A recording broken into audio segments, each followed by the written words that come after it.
Well, well, well. The men's and the women's 100 meters final. And the 10,000 meters final. 10,000 meters, that's kind of like a lot of meters. And the women's long jump. So many things. I'm just getting too excited. First, let's go with the 10,000 meters because I thought that was pretty cool. The problem was, well, first of all, the 10,000 meters, a French man won the world championship. A French guy, yeah? A white French guy, a European, beat all the Africans and won. And he also had extremely big teeth. His teeth were very white and very big. But he won. He beat all the Africans. First of all, it was a very slow race. And then I remember when I used to watch 10,000 meters in the past, obviously, we're talking about centuries ago, there was always around about 12 runners maximum. Now they have about, 75. So then the last 2,000 meters, there was a group of about 25 runners all together, like all the nationalities from all parts of the globe, because they were all in the same kind of category. And in the old days, I remember there was a guy called, I say in the old days, it's like I'm an ancient person. But in the old days, I think it was 1970s, there was a Finnish runner called Latsi Viren. Latsi Viren, I think his name was. He was about 18 meters tall, thin as a pencil, and ran like a bastard, basically. Lassie Viren, that was his name, Lassie Viren. And in Britain, we had a guy called Brendan Foster. And Brendan Foster was always nearly. Lassie Viren would win 10,000 meters. And that time there wasn't the Africans. And he would always win 10,000 meters. And Brendan Foster was always nearly, like nearly second, nearly third, nearly fourth. And then we had the emergence of all the African runners. And basically that's been that space, 3,000, 5,000, 10,000 for the African runners. But today, first, French guy. Second, Ethiopian guy. Third, Swedish. Eh? Not Swiss, because the Swiss make chocolate. Swedish. A man from IKEA land came third in the 10,000 meters. This is what athletics is all about. And even the last 15 were so close together after running 10,000 meters. So then it was the women's long jump. The standards, the regular ones who are there.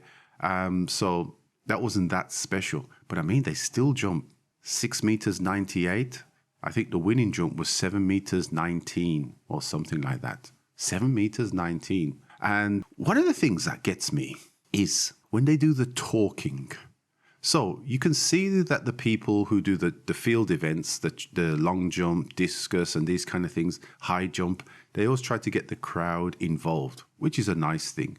But then sometimes you see them on the runway, on the track, waiting and preparing themselves, and they're having this conversation just with themselves. And it's like, I really would like to record that conversation and see what it is. Because is it something like, oh, remember to take out the rubbish when I get back home, and I need to pay that check, and also I need to get my car serviced, and then they run and jump? Or is it something like, you are the greatest, you are the best, you can jump over 7 meters, you have done it before, show the people today? So is it a combination of these things? Because I would really like to know. And the other thing, in the long jump, and I see it quite a lot in the long jump, men's and women, they do a lot of hitting themselves, slapping their legs and slapping their arms. I mean, doesn't it hurt? Really, doesn't it hurt? I mean, if you need that kind of slapping, call me. I'll do it if you pay me a reasonable amount of money. I'd love to be in the stadium and you introduce me as your official leg slapper. Gosh, that'd be great. I could go to the next Olympics in Los Angeles and be the leg slapper for somebody. I'd love that job. I could do a group of people, have a group of clients and do the leg slapping. So that conversation and then the slapping of themselves, I would really like to know how it works. Does somebody teach you it? Do you just get into a habit of doing it? Do you copy it because you see other people doing exactly the same thing?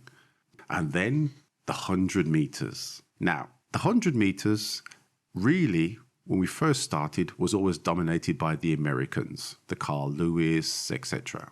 Then Ben Johnson came, had a little problem with drugs, I understand. And then we had the kind of Jamaican wave, Usain Bolt, for many, many years. And then the last couple years, it's been unpredictable. There's been a South African world champion or Olympic champion, an Italian guy, I think he won European champion and was Olympic champion as well. The American guy, Noel Elias, don't particularly like him, he's a bit arrogant. And then again, the Jamaicans are back. This guy, Seville. His name's Seville, Oblique Seville. Strange name, Oblique Seville. Doesn't really look like an athlete as well. He's a bit podgy. He took his shirt off and he was a bit podgy, a bit of fat around him. But he ran 9.77. 9.77.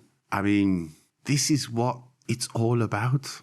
Athletics. I noticed in the sprint, none of them did the slapping themselves. But what they do is they have like a stance. So the camera comes onto them and they have like something already prepared. You've got the smiler, you've got the one who just points at the camera, you've got the one who pretends the camera is not there, and you've got the one who's just looking as if, what am I doing here? Some of them do have a look on their face as if to say, did I leave the window open? And then they start running. Believe me, people, there's many more things to observe. And then obviously when they win and you've got all the crowd and they get the flag. Now it's always you have to have the flag, and just imagine you buy the flag and then you don't win. What do you do with the flag? Because the next World Championships is in 2 years' time. Do you save it to the Olympics? But if you didn't win the World Championships, probably in 2 years' time, you're not going to be there at the Olympics. So maybe you buy the flag with a 30-day return, if you buy it from Amazon, most shops as well, so that just in case you don't win, you can return the flag and therefore you save a little bit of money. My podcasting people, this was day 3. Many other things happening, but these were the highlights. I'll see you tomorrow.